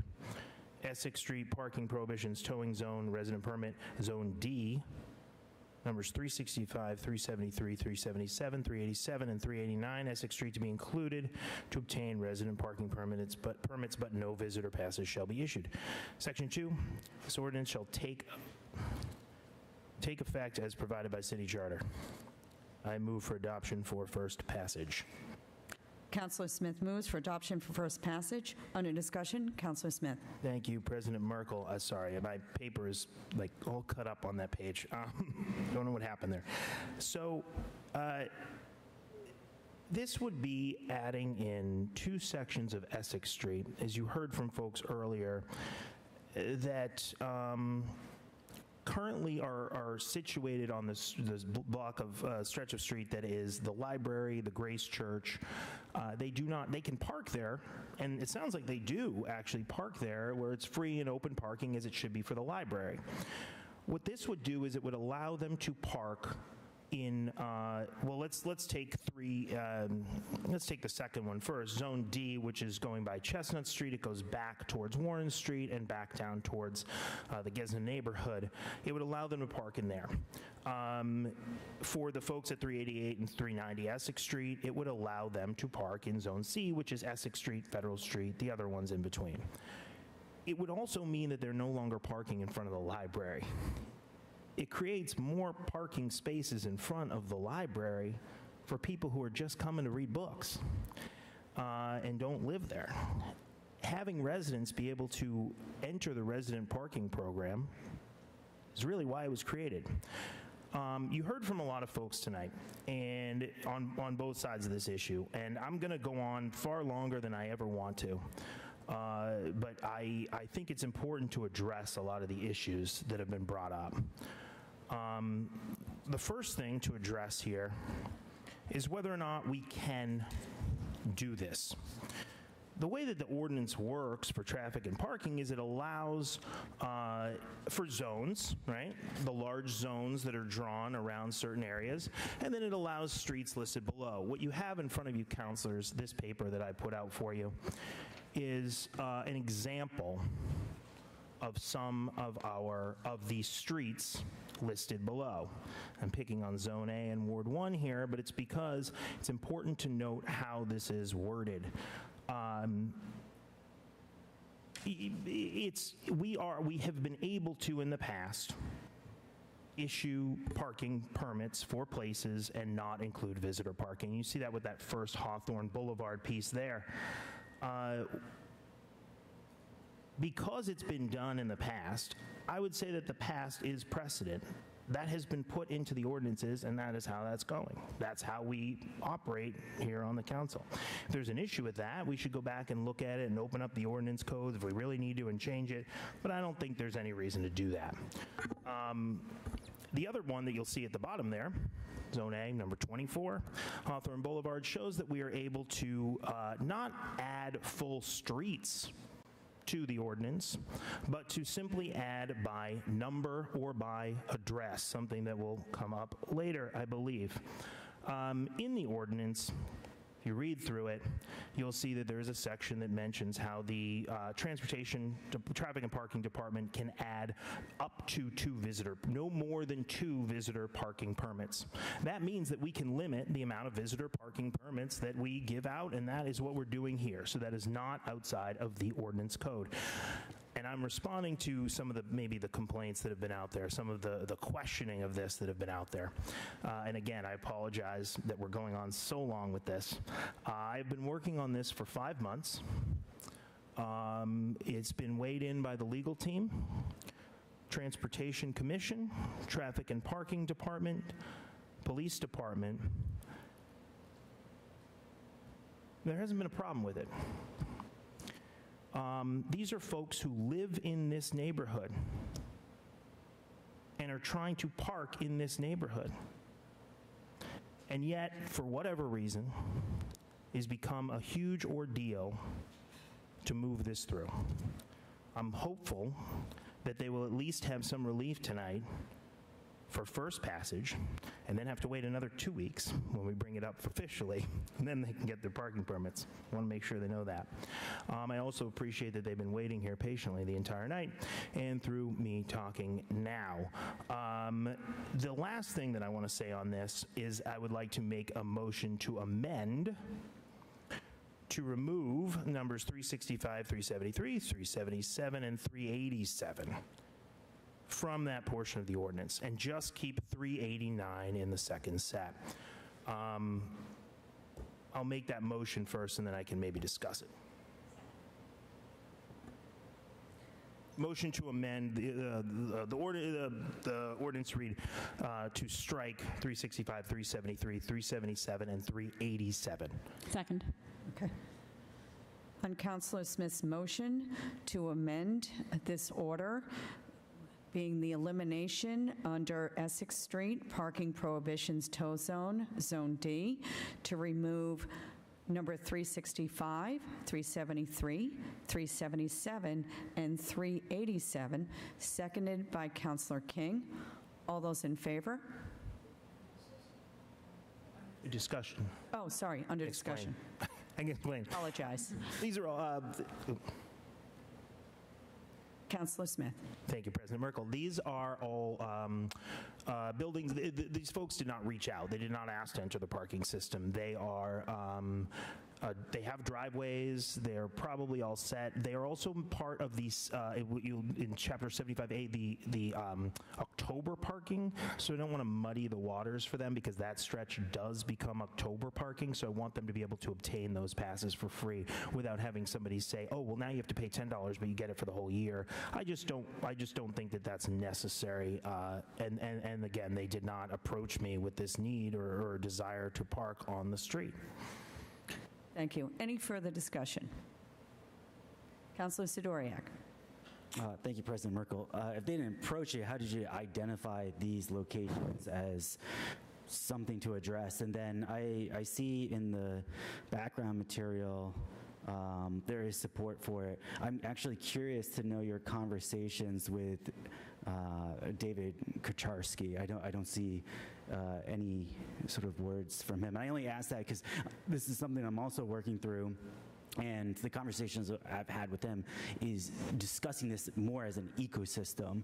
And if you change even on the margins of parking, it's a fact that it has in total of parking, or how people are able to park and be able to be within the city. So I'm curious to know about that.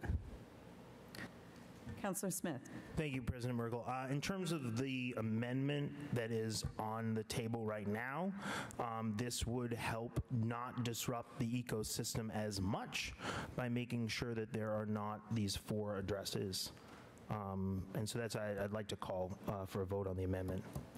Call the question. Any further discussion? Councilor Tarowski. Could you please repeat the units that we're excluding in the amendment? Yes. So the motion is for the second item of this order, where it says Essex Street, parking prohibitions, tow zone, resident permit in Zone D. The amendment is to eliminate number 365, 373, 377, and 387, and to keep 389.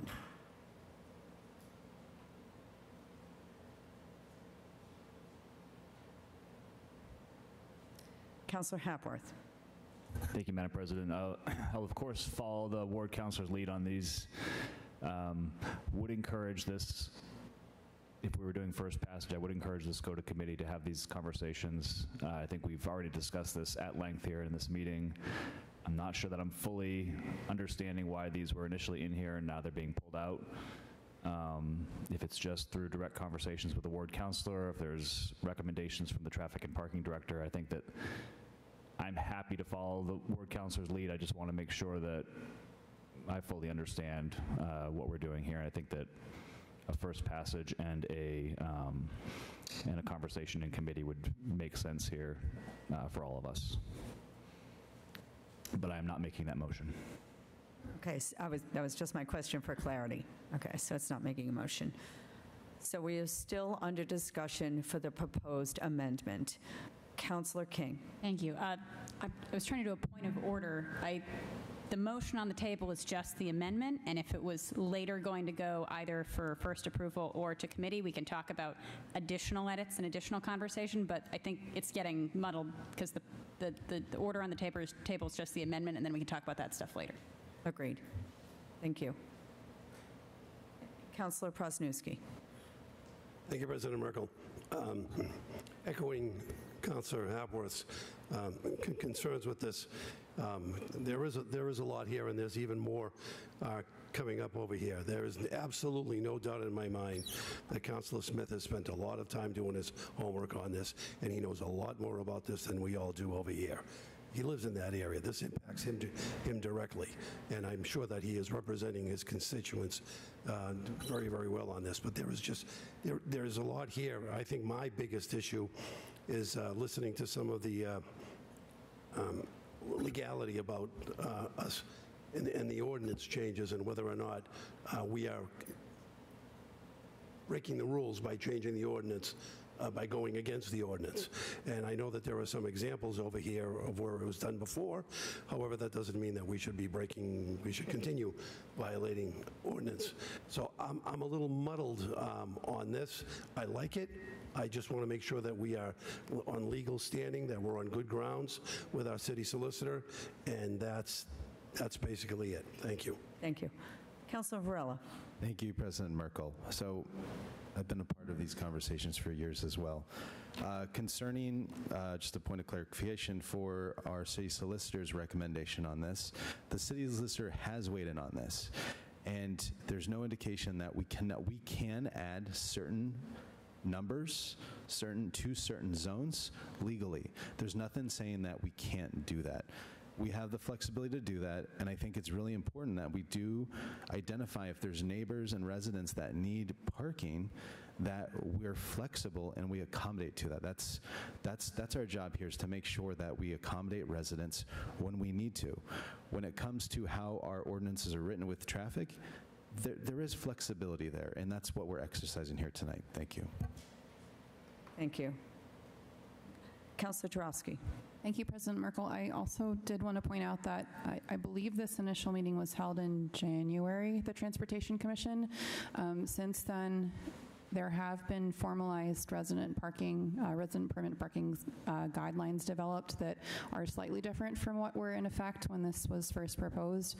So it may be worth seeing if that different lens has an impact on what properties we include in this ordinance. Any further discussion on the amendment? Seeing none. On Councilor Smith's motion for the amendment to eliminate the Essex Street parking prohibition towing zone, Zone D, the elimination of number 365, 373, 377, and 387, leaving in place 389, seconded by Councilor King. All those in favor? All those opposed? The amendment carries.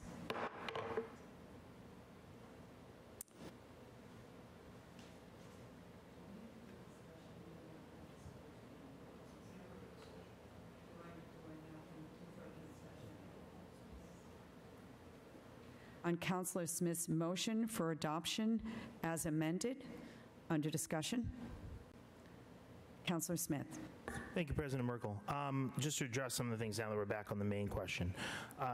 This was covered in another Transportation Commission meeting briefly, not directly, but they did go into what the new criteria would be, and they had slides on each one that showed whether or not the current streets would meet it, whether this would meet it.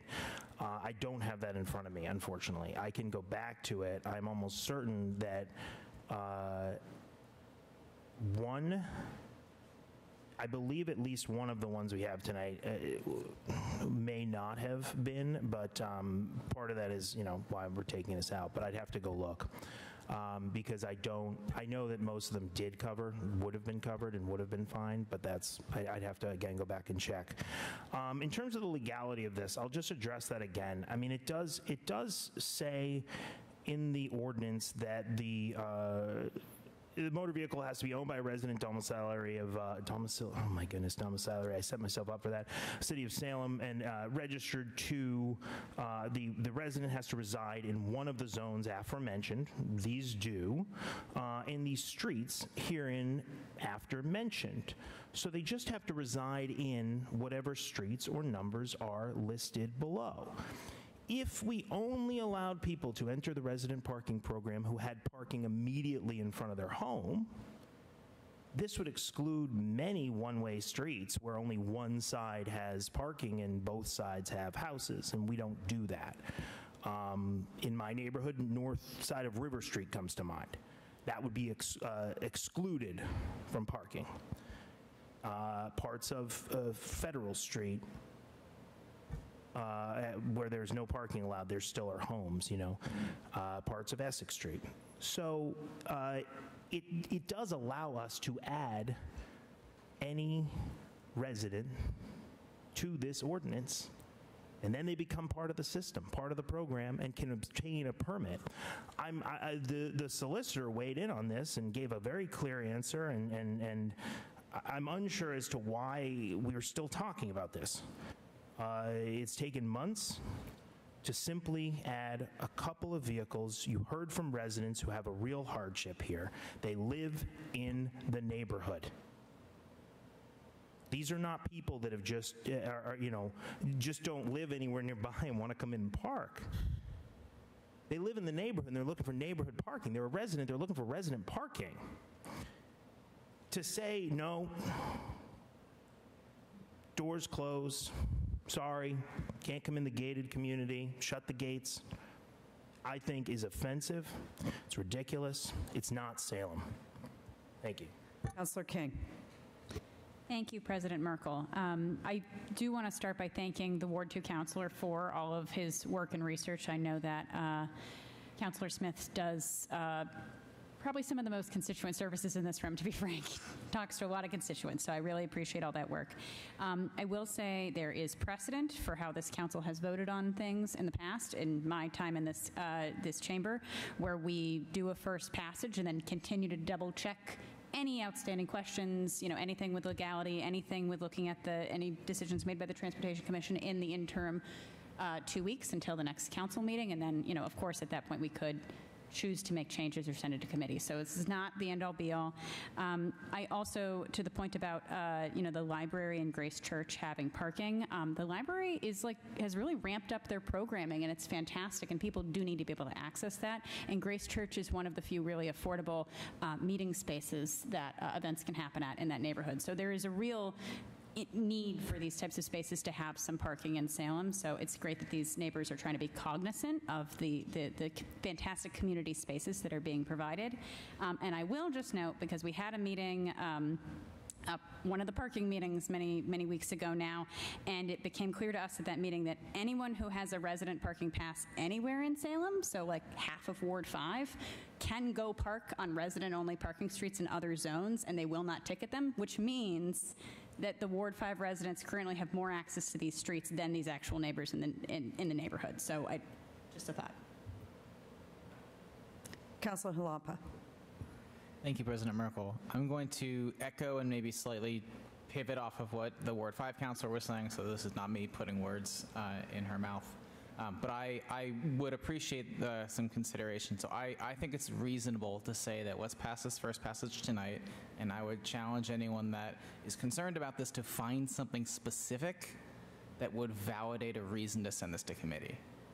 There's specific things that we really want to dig into. I've heard some, I think, some interesting hypotheticals, but not some like thing that seems really worth discussing.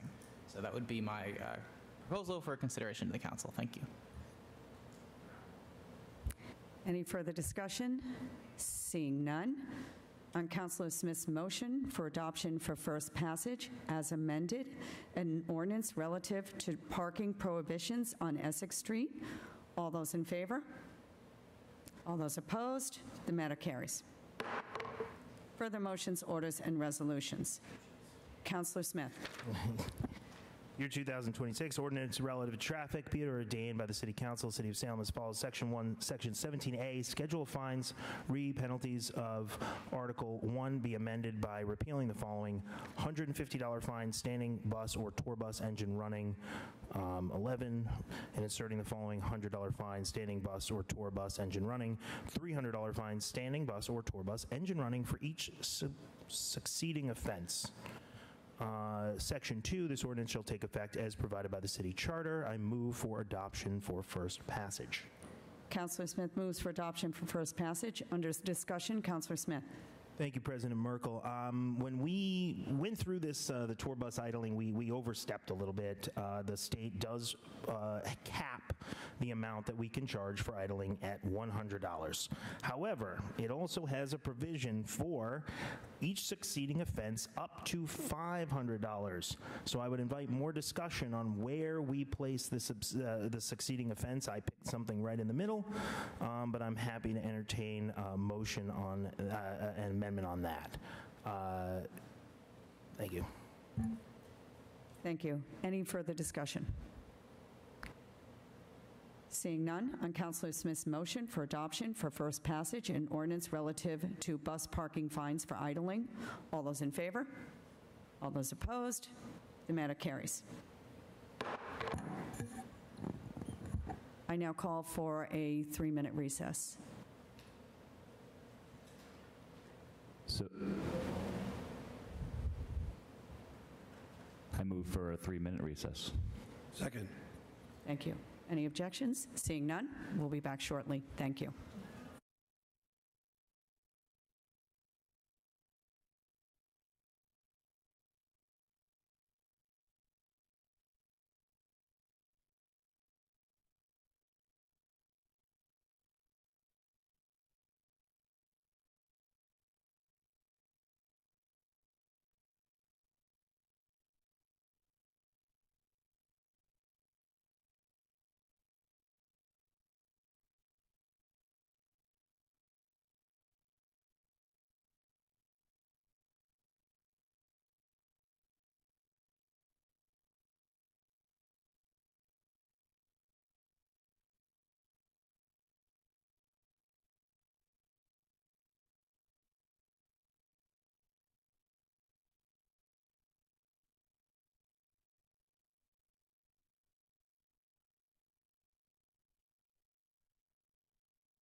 Thank you, everyone. We have returned.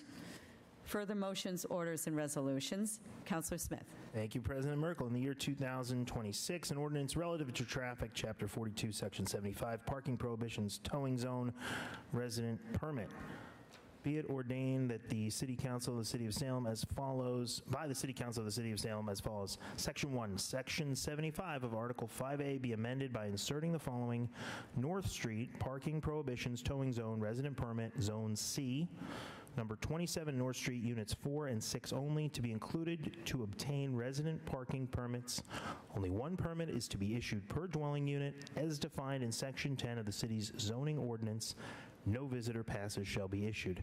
Section 2, this ordinance shall take effect as provided by city charter. I move for adoption for first passage. Councilor Smith moves for adoption for first passage. Under discussion, Councilor Smith. Thank you, President. So this is another one where you have this is a little bit of a different scenario here. And I understand that you'll see those numbers below. They are cutting an even finer line in terms of who is going to be included. Here's how this went down. In 2018, this building was partially renovated to remove some law offices. They added 2 new units. There were 4 spaces in the back off street. The folks who moved into those units would park on a stretch of Federal Street between North Street and Beckford Street. Now that stretch at the time was not resident parking. There was resident parking on Federal Street across North. There was resident parking on Line Street. There was resident parking on Federal Street from Beckford Street all the way down to Boston. So these folks had parking the first few years that those units were there. Fast forward to 2024, excuse me. The zones changed, the resident parking system changed, and that stretch of Federal Street was added into the system. All of a sudden, they couldn't park where they had been parking. They didn't just move here and choose a place where they would have no on-street parking willingly. They didn't land on resident parking. Resident parking landed on them. It came to where they parked and changed how they went about their everyday lives. What I'm asking for here is the addition in that stretch of 2 vehicles to be entered into the resident parking system. Over the last 5 months, I have done counts. I go by that street every day. It's how I get home. I have never seen less than 3 open spots. There was a car parked there from Oregon for months and months and months. We had that removed and told them to stop parking there. There's another spot. There are spaces, but it shouldn't be that piecemeal. We shouldn't have this idea that folks can only park in front of their immediate home and that they own that spot. This is about being able to park in your neighborhood in a larger zone. And so they don't have to park on that stretch of Federal Street. Now they can park across the street. They can park on Line Street. They can park on Essex Street. They can park all around the neighborhood. So what I'm asking for here is to grant this for just 2 people. That's why we're piecing it down to just 4 and 6 only. Now, if you say, well, we can't do that, we can't be that granular, what it does provide for is that the address be listed below. If I sent you a letter at 27 North Street and I didn't put Unit 4 or Unit 6, would it get to you? I don't know. Your address is your unit number. So it's in the ordinance, again, that we can do this. Thank you. Thank you. Any further discussion? Seeing none. On Councilor Smith's motion for adoption for first passage, an ordinance relative to resident parking permits at 27 North Street. All those in favor? All those opposed? Matter carries. Further motions, orders, and resolutions. Councilor Varela. Thank you, President Merkel. City of Salem, May 28. Thank you so much. Appreciate it. All right. I know it's a short reading, but we're not going to do it. We all want to get home here. Sorry, my motion is for adoption for first passage. Councilor Varela motions for adoption for first passage. Under discussion, Councilor Varela. Thank you, President Merkel. So this specifically was brought up from Lieutenant Tucker. Specifically, it seems like there is a sightline there at 123 Loring Avenue where the Salem State driveway is.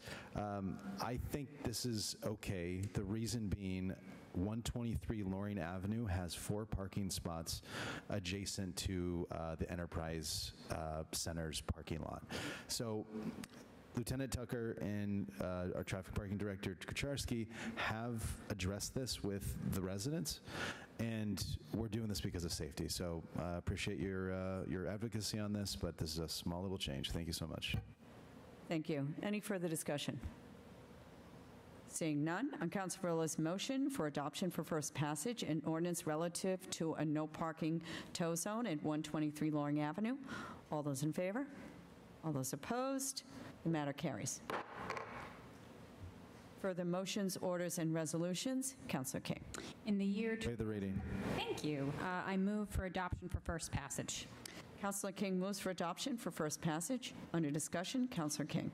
Thank you so much, Councilor Merkel. So this item and the one that follows it essentially creates a 4-way stop at the intersection of Ocean Ave and Summit Ave in Ward 5. This is an interesting one because this stop sign has actually been there for years, and the only reason we are adding this to the traffic ordinance is because about a couple months ago now that something happened to that stop sign on just one of the ends. The stop sign came down, and it took us almost 6 weeks to replace it. And it was because there was nothing written in the traffic ordinance that there was supposed to be a stop sign there. So thank you to Ray and DPS for letting me know that this was an issue. So we were just cleaning up the traffic ordinance to actually reflect the reality of the stop sign at that 4-way stop there. And I would encourage people to look around in your traffic ordinances as well for your wards, because I would bet there's a bunch of other ones out there, and this could happen again. So I will be doing that as well. That's all. Thank you. Any further discussion?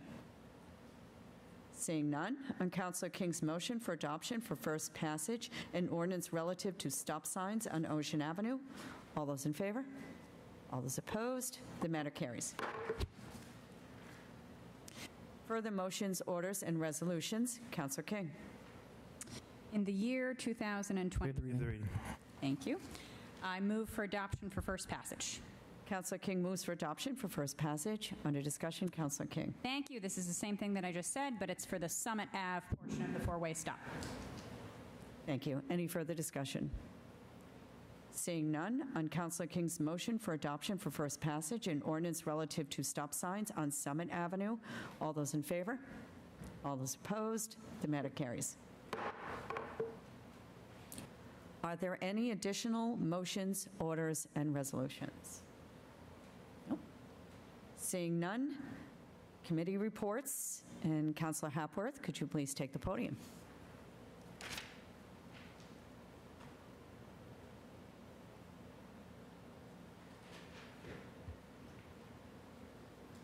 President Merkel has ordered me not to touch any of her stuff here.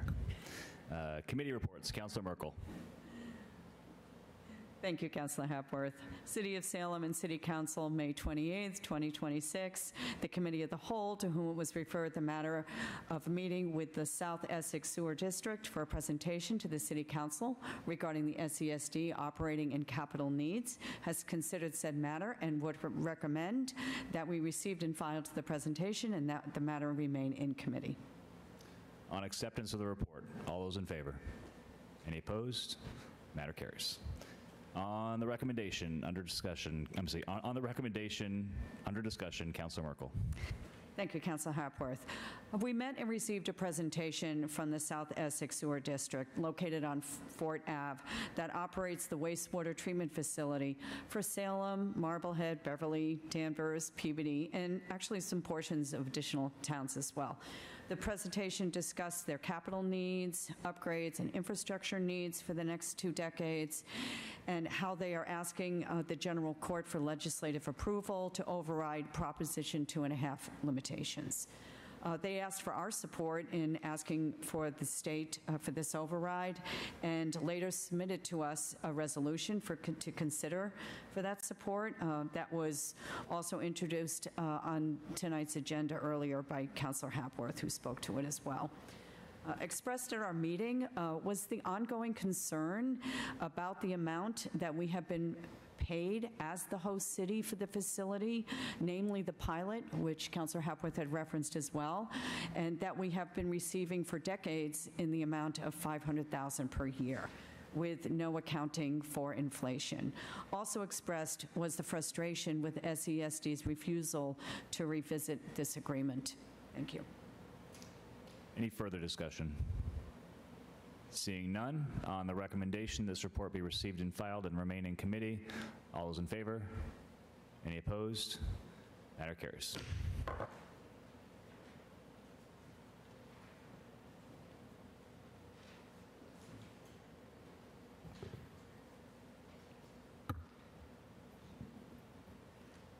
Communications from city officials.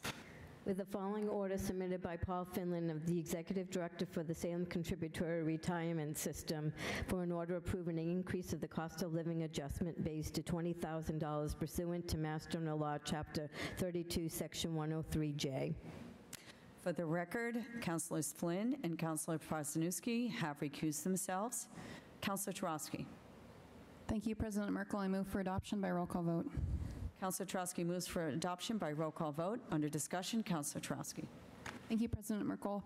This is basically looking at several options for the retirement board to consider as they look at increasing the cost of living base from $15,000 to $20,000. It's important to note that the retirement board has a fiduciary responsibility to balance the sustainability of the system's funding requirements with the need to maintain the adequacy of retiree benefits, and they are observing their fiduciary duty because this selected schedule reflects an effort to avoid disproportionate increases in employer contributions while helping retiree benefits keep better pace with inflation over time.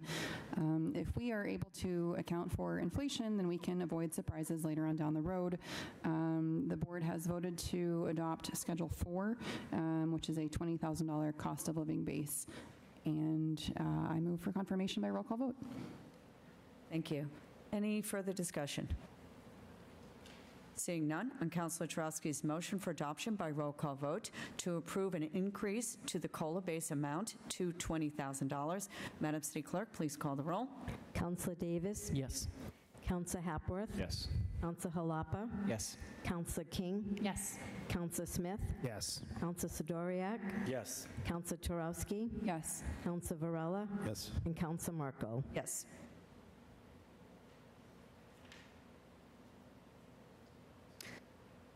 We have 9 members voting. We have 9 in the affirmative.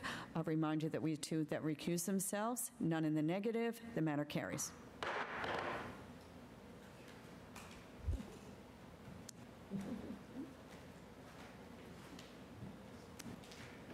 Let the record show that Councilors Kwasniewski and Councilors Flynn have returned. Petitions.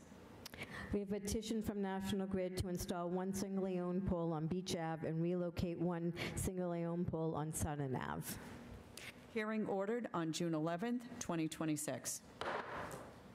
Further petitions. We have a block party request from Laura Assad on Salem Street between Chase Street and number 1 Pioneer Terrace for their back-to-school fair on Wednesday, August 19th from 12 to 8:30 p.m. with a rain date of August 20th. Councilor Turoski. Thank you, President Merkel. I move that this be granted. Councilor Turoski moves that this be granted. Under discussion, Councilor Turoski. Thank you, President Merkel. I will just keep my fingers crossed for good weather for them to let them have their official date on the 19th. Thank you. Any further discussion? Councilor King. Thank you. Yes, the back to school fair happens in Ward 5 behind Salt and Stall. It is probably like one of the best days of the year for the school, so I'm so excited that they're bringing it back. I had the pleasure of working at it last year, and I will just encourage anyone who's watching who has kids to please come and check it out, especially if you have little ones that are just going to school for the first time. It is a great way to come and like meet the people that might be their teachers and their fellow classmates. It is really one of the best events of the year for the kids. Thank you. Any further discussion? Seeing none, on Councilor Turoski's motion that the Salem Public Schools petition for the back-to-school fair on August 19th, rain date August 20th, be granted. All those in favor? All those opposed? The matter carries. Further petitions. We have 3 public guides. Councilor Varela. Thank you, President Merkel. I move these be granted. Councilor Varela moves that these be granted. Under discussion, Councilor Varela. No discussion. On Councilor Varela's motion that these licenses be granted, all those in favor? All those opposed? The matter carries. Further petitions. We have 4 claims. Councilor Varela. Thank you, President Merkel. I move that they refer this Committee on Ordinances, Licenses, and Legal Affairs. Councilor Varela moves that this be referred to the Committee on Ordinances, License, and Legal Affairs. Under discussion, Councilor Varela. No discussion. On Councilor Varela's motion that these claims be referred to the Committee on Ordinance, License, and Legal Affairs, all those in favor? All those opposed? The matter carries. Further petitions. We have 2 drain layer contract operator license applications. Councilor Varela. Thank you, President Merkel. I move these be granted. Councilor Varela moves that these be granted. Under discussion, Councilor Varela. No discussion. On Councilor Varela's motion that these be granted, all those in favor? All those opposed? The matter carries. Further petitions. We have 1 drain layer bond for pit pipeline. Councilor Varela. Thank you, President Merkel. I move that we referred to Committee on Ordinances, Licenses, and Legal Affairs and returned approved. Councilor Varela moves that this be referred to the Committee on Ordinance, License, and Legal Affairs and returned approved. Under discussion, Councilor Varela. No discussion. On Councilor Varela's motion that this be referred to the Committee on Ordinance, License, and Legal Affairs and returned approved, all those in favor? All those opposed? The matter carries. Unfinished business? None. Councilor Flynn. Point, personal privilege. Sorry. Proceed. Sorry, President Merkel. Point of personal privilege. Proceed. Thank you, President. I'd just like to have a moment of silence for a Boston firefighter that was recently killed on the line of duty. His name is Robert B.K. Kilduff, Jr. He died in the line of duty at a third alarm fire in Dorchester from falling from 3 stories up. I actually knew BK, and I knew his father, who died of occupational cancer a few years back. They were both heavily involved with the PFFM, so I did get to know his father and BK, family man, U.S. Marine veteran, and died way too young. So I'd just like to have, keep him in your thoughts and prayers and have a brief moment of silence for him and his family and his brother firefighters. Thank you.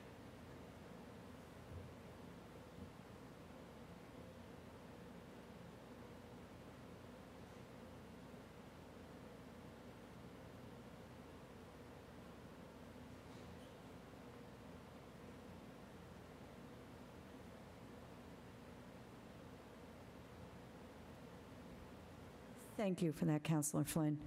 Appreciate it. Councilor Hapworth. Thank you, President Merkel. I move for adjournment. Councilor Hapworth moves for adjournment. All those in favor? We are adjourned.